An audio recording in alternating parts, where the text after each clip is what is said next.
Pawikan na sumabit sa isang fish coral ang pinakawalan muli sa karagatan sa Dapitan City sa Zamboanga del Norte.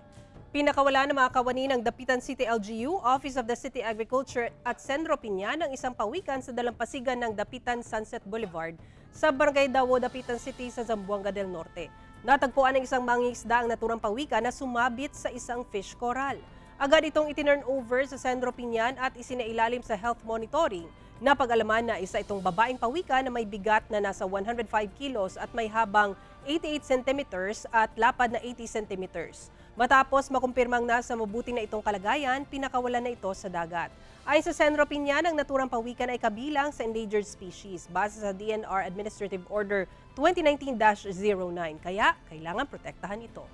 Hopefully kung naapay encountered ani ma-turn over dayon para preserve na to ilahang mga ang conservation status nila diri sa Philippines.